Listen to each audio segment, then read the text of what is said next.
Good morning. Welcome to Waterford United. My name is Pete Davis. I'm a candidate for First Selectman, and with me today is Glenn Patterson, your candidate for the Board of Selectmen. The first thing you're going to notice is Paul Eckert is not here with us today. Just for your information, Paul has been very ill for well over a month now. He actually was a victim of a tick bite that turned into some fairly significant health complications. I'm happy to report that he is home. He'd been released from a rehab facility approximately a week ago. He has a long recovery ahead of him, so I'd ask all of our viewers and everybody in the community to send Paul your best wishes. A couple of other things quickly. A lot going on in town this past week. We have a new police chief, Brett Mahoney. We have a new superintendent of schools, Tom Giard. I knew I was going to have a little help with that name. Yeah. So congratulations to them, Glenn and I and the entire Waterford United team, and I'm sure the community wishes them good luck in their endeavors going forward. And Glenn has something else he wants to talk about. Well, we'd just like to take this opportunity to cheer on our 11 and 12-year-old Little League boys baseball team in the New England Regional Championship with a chance to go to Williamsport. I noticed that they're down but not out, so they'll have to fight their way back, but we're confident that they can do it. And I'd also like to take this opportunity just in general to recognize all of the softball and Little League various all-star teams representing Waterford, who all, including the Babe Ruth League, actually. We'll give them some props too. They all had significant success in their tournaments over the summer. So, kudos to them, and go Waterford tonight. Yeah, good luck tonight. And that's actually a nice segue. I guess I'm pitch hitting for Paul, I guess. So hopefully I can do Paul justice. Today's topic is everything Oswegatchie. Glenn and I attended a Board of Finance meeting last night. There was a presentation being made about the Oswegatchie Firehouse project that's actually been going on for about 4 years now. And in a bit, Glenn is going to share his observations about the meeting. We do have a very short video for you. Glenn and I actually have toured the building twice, met with the chief and some of the members there. We thought it was important to go back through the building a second time, so we had a better understanding of the actual issues involved in the building. Glenn, if you just want to maybe run through what people are seeing in this video, if you could roll that, please. Sure, Pete. Some years ago, there were structural deficiencies noted in the firehouse, and as you can see, temporary columns and temporary structure was installed in the firehouse essentially to make it safe and habitable for the folks that need to work there and to be able to house the equipment properly. So as you can see, we saw the ladies' room. There's a column in the middle of the kitchen. They had to move the stove in their kitchen in order to be able to use it. We'll run through, and this is the equipment bays. Again, those columns make it very crowded in there for the firefighters with any equipment to maneuver around, to get on the vehicles, to get out to the calls. There are some significant issues there. And again, a picture is worth 1,000 words, and the conditions out there are marginal at best. Just to give you some idea of how they discovered the damage, they were actually about 4 or 5 years ago inspecting some leaks in the roof, and they were in a portion of the building that is actually, for anybody that's been in the building, it's in the area of the community room. And when they were doing the inspection, they discovered that some of the ceiling rafters were not only cracked, but in some cases split through. So they had a structural engineer take a look at the building. They came up with a plan to stabilize the building. And because of the extent of the damage, the RTM formed a building committee to look at alternatives to that building. So having said that, Glenn, if you would please, run through your observations of what occurred at the meeting last night.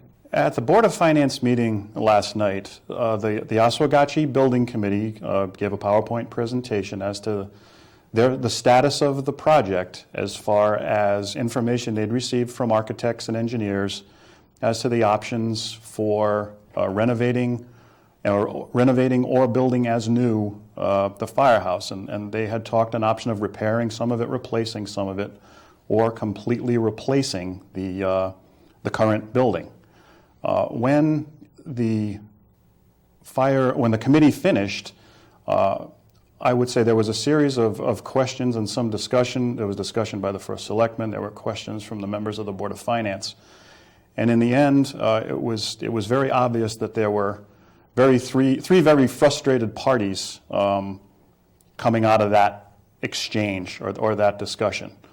One was the committee, who I think they made this presentation for information to the Board of Finance, but based on the ensuing discussion and some comments by the first selectman, Yeah, correct. there was going to be no action obviously taken, or in effect, their project was brought to a standstill, and Pete will give you some details on that in a minute. I would say the second frustrated party were the folks on the Board of Finance who have been involved with this. Some of those folks who are on the Board of Finance have been hearing about this project. It's 4 years old. That structural enhancement to the building to shore it up and make it safe took place in 2011. We're here in 2015 and nothing's changed. And I would say that the final frustrated third party here was the fire director, Mr. Miller, who over the course of the last 4 years has been dutifully presenting this item as part of his capital improvement recommendations to the first selectman. And to date, in the last 4 years, there have been $20,000 spent, and that was to get this engineering and architectural study completed. So all in all, it was not a productive night, certainly for the committee. It wasn't a productive night for the Board of Finance. And in fact, you could say that the process, again, had been set back based on some comments and concerns voiced by the first selectman. To that point, the issue of frustration. It was interesting last night to listen to the conversation in my mind, because during the presentation, there was some give and take back and forth between the building committee and the first selectman. And the first selectman has been involved with the building committee, and as far as we're able to determine, he's been apprised of the situation throughout this whole process. And at various stages, the process has been delayed or it's been stalled. We went through another budget preparation process last fall, and there was absolutely no discussion that I heard, and I don't know that there's any record of any discussion of this project, either at the Board of Selectmen level and certainly not at the Board of Finance or RTM level, because quite honestly, it didn't show up on the radar screen in the first selectman's capital plan. Again, as Glenn has stated, it had been carried and placed in the fire director's recommendations, but it hadn't been considered. They had a meeting in February of this year after the budget was closed, so obviously you're not going to be able to advance a project because there's no funding in place to advance it. The point that we're at now is the building committee is considering asking for funds to do the final analysis to come up with a solid cost on some alternatives. And it seemed to be misinformation or miscommunication last night. The Board of Finance, in my mind, explained to them very succinctly that that wasn't really the avenue to go. It had to go back through the Board of Selectmen first. But there were two additional hurdles thrown up last night, and I think this is where the majority of the frustration came out last evening. The first selectman stated that through this process, and again, he's been involved in this. He was at a meeting in February. He sat through another budget cycle with his capital plan. He stated that there were other potential alternatives out there, and it was the responsibility of the building committee and the members, basically the membership and the chief of Oswegatchie Firehouse, to present those alternatives. Well, you know, he had plenty of time. Again, this has been going on for about 4 years. If, in fact, there were other alternatives that he wanted presented, he had plenty of opportunity to contact that building committee or have conversation with the building committee and say, no, look, we realize you've submitted an architectural report on the building. We realize that you have submitted plans to construct a new firehouse. I want to see what the other alternatives are. That's where the gaps are in the analysis. So again, through 4 years, I don't know that that was ever clearly communicated or effectively communicated. The other issue he brought up last night, and I have to be honest with you, I think he was couching his words very carefully. He made the statement that it's the responsibility, he feels it's the responsibility of the fire administrator and the fire companies and the fire chiefs to do another analysis on the fire service relative to what's good for the entire community. Now, this may be reading between the lines a little bit, but you've got a building that's basically had some significant structural issues over the past 4 years. It hasn't been a secret. The project has not been advanced through the capital plan, which is the first selectman's responsibility. And now, at the 11th hour, he's coming up with a couple of additional hurdles for the building committee to accomplish. One being, I want to see the other alternatives after 4 years, and the other one being as well, I really think we need to do another fire study. Fact of the matter is that over the past 20 years, I was aware of 2 studies of the fire service. Actually, members of the Board of Finance stated last night that there are actually 4. So we've spent well over $100,000, tens of thousands of dollars over, a lot of money to do these fire studies. The last 2 fire studies have basically said that you need the 5 stations. It makes sense because of response times, and the recommendations have not been to close one of those stations. And again, my opinion would be based on the conversation I heard last night, and I think other people are under the same impression, is that maybe we're doing another fire study to arrive at a conclusion that, well, yeah, we can close a station. Fact of the matter is that by default, because of the condition of the Oswegatchie building, that's the one that ends up being closed.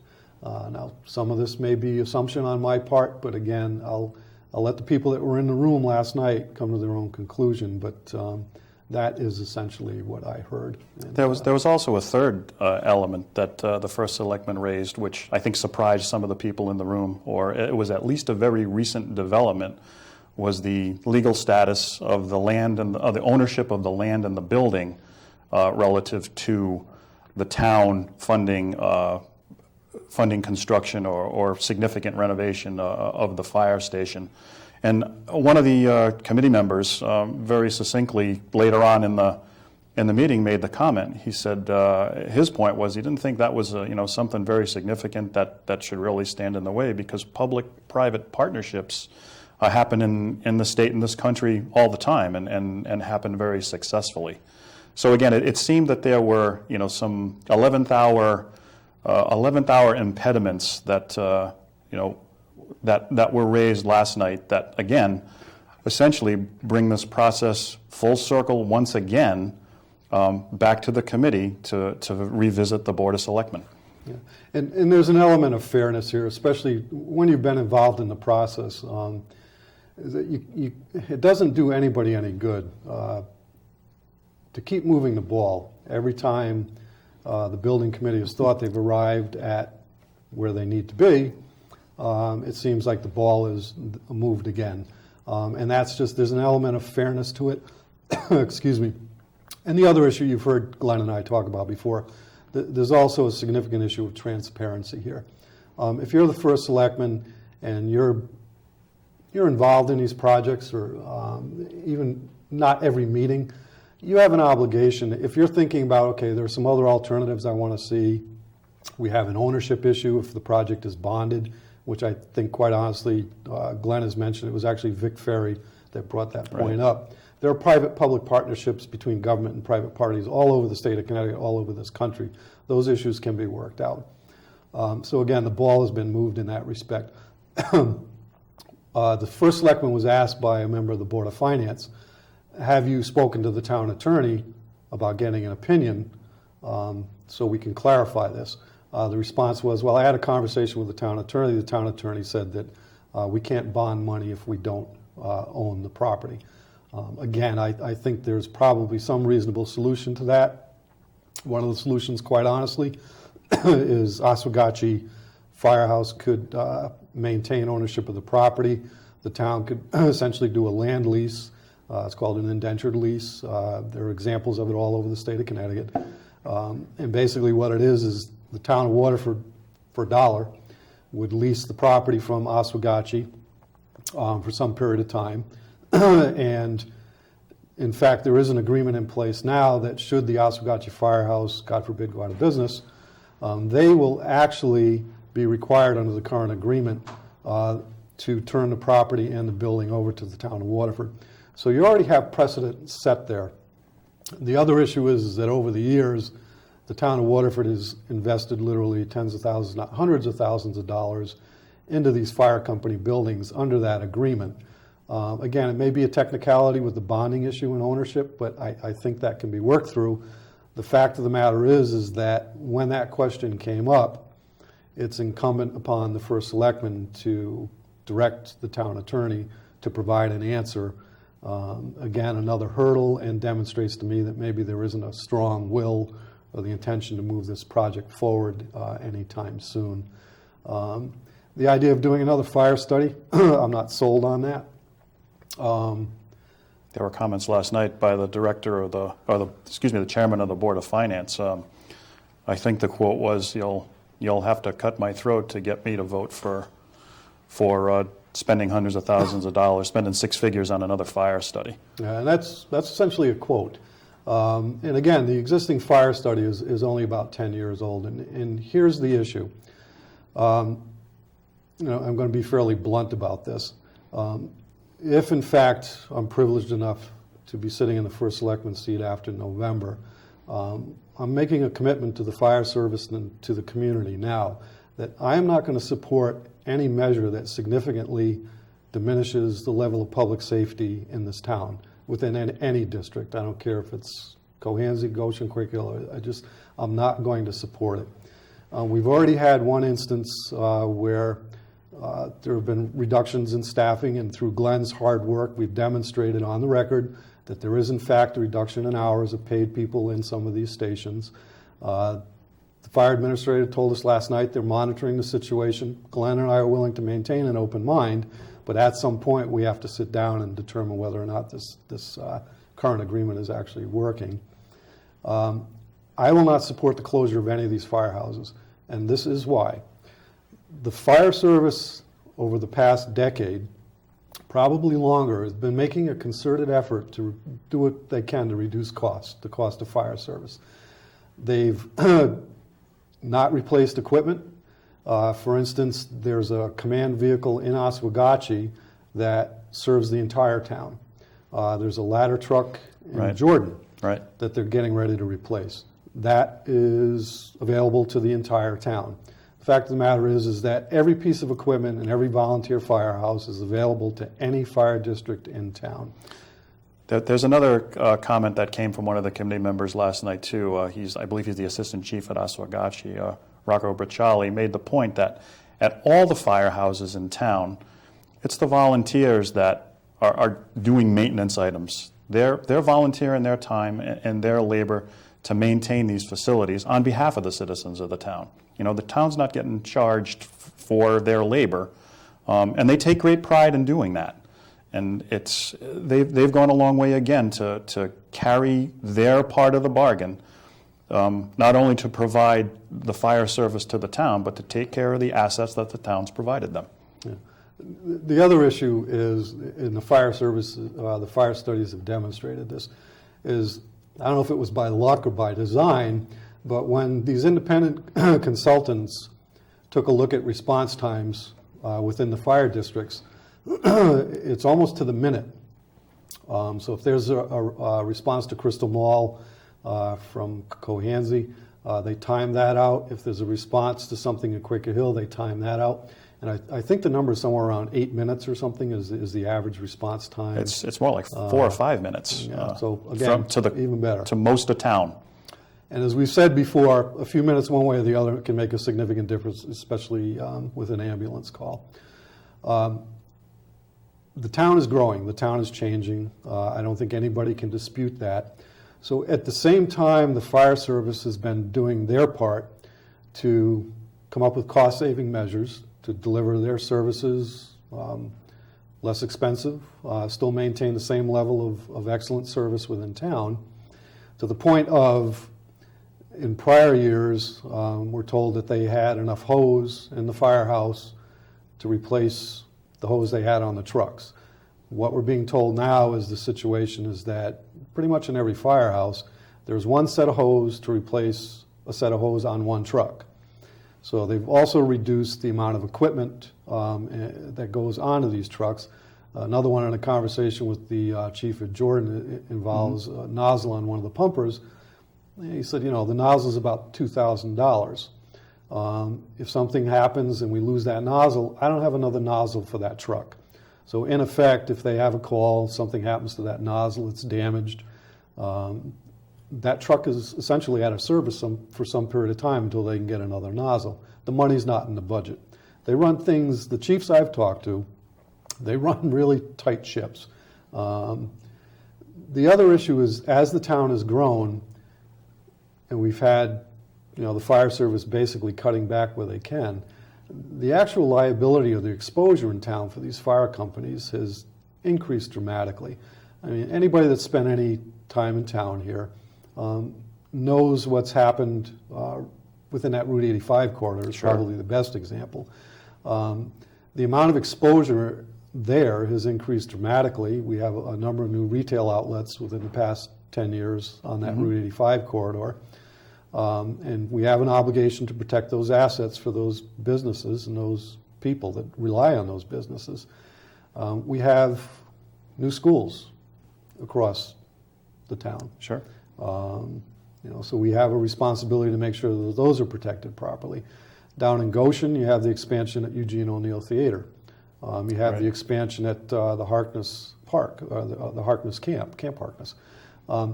So year to year to year, as the town grows, our exposure increases. Yeah, there are more demands. There are more demands on the fire service. You can, you know, look at I-95 on Sunday in the summer and understand that, you know, if there's an issue on the highway, you know, between New London and East Lyme, and there do tend to be those, it's those firefighters that are responding to those as well. Yeah, and they do a fantastic job. But the idea that you would, and again, I think the first selectman was very careful in the way he was saying it, but the idea that you would consider closing a station, especially Oswegatchie, that has some pretty significant exposures and responsibilities in that area of town, it just, I won't support it. And I'm making a commitment to the fire service and to the community today.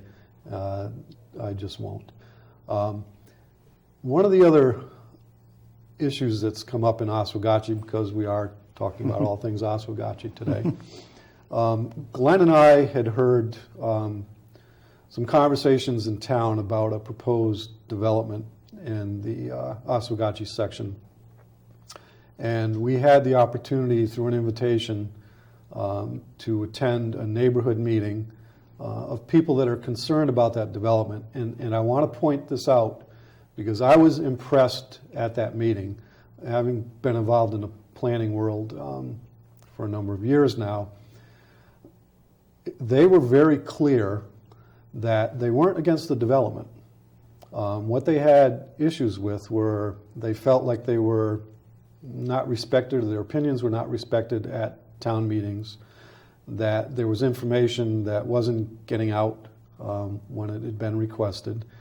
And their two objections really, again, are not about the development. It's an issue of density, and it's an issue of potential impact, detrimental impact, because of stormwater off of the development into the Niantic River, which people that are in Oswegatchie and live around the river know that water quality issue in Oswegatchie has been a hot button topic for a number of years, and there have been significant efforts made to make sure that if we can, we improve that water quality. So Glenn, maybe just some of your observations from that meeting also. Yeah, again, the folks at that meeting, they weren't, again, as you note, they weren't against the development. They were really only asking for development within their reading of the current regulations, which has to do with lot size, and that the number of houses that would go into that development would be in accordance with those regulations. They were again, they were very articulate in their observations and their arguments to support that, and they were also very passionate in their defense or their protectiveness of the natural environment around there, which is important to actually everyone in town who accesses the Nyack River. They had a good approach. Yeah. And the thing that was impressive about their approach is, everybody hears this term in the development world, NIMBY, not in my backyard. Sure. But the impression that I think both of us walked away with was, this isn't a group of people that are saying, no, we just don't want any development. We're going to do everything we can to prevent the development.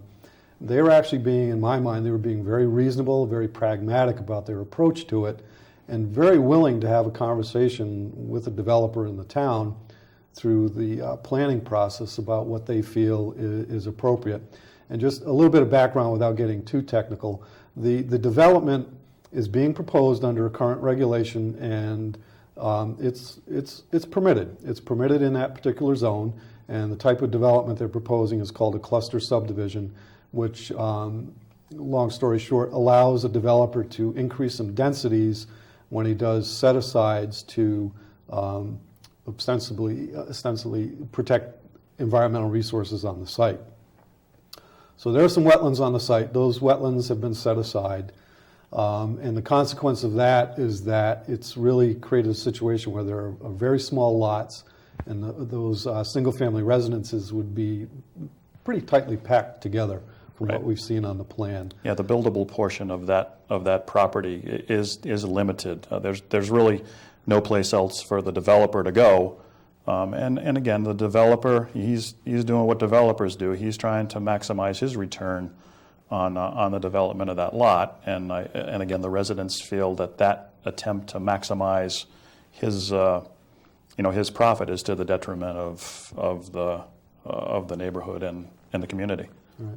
So one of the other sections of the regulations, and I think this is where, again, the neighbors are frustrated, and the regulations, and this isn't verbatim, but essentially one of the requirements of cluster subdivisions is that the housing types and the design of the subdivision is supposed to be in character with the existing neighborhood. If you go out and you drive through that neighborhood, it's an established neighborhood. There are single-family homes. They're on larger lots. It's an R40 zone district, which requires minimum 1-acre lots. And if you look at the plan that's being proposed, yes, it doesn't fit really the character of that existing neighborhood, but we were very upfront with the people. We said, well, under the current regulations, that's what this developer is allowed to submit for consideration. What we also did tell them, though, is that the density issue, the density calculation is a maximum density. So I think that's a starting point. I think there should be room for some negotiation, not just on this development, but other developments that are proposed in that manner. Again, that's a maximum allowed. So if that's the starting point, then, if you have... You should be able to go forward from there and have a rational discussion about what needs to happen. So and paying attention to the character of the existing neighborhood. Right. So I'm seeing that we're just about running out of time. There are some other issues within Oswegatchie that we do want to mention just briefly. The Nyack River, significant resource. We need to pay attention to what's going on in East Lyme, and they are having meetings, so pay attention to that. And other than that, we're pretty much out of time. This has been Waterford United. Again, Pete Davis, candidate for First Selectman, Glenn Patterson, candidate for Board of Selectmen, and we're sitting in and trying to fill the shoes of Paul Eckert. So hopefully we've done you proud, Paul. Obviously, best wishes, and we will see you again next month. Thank you.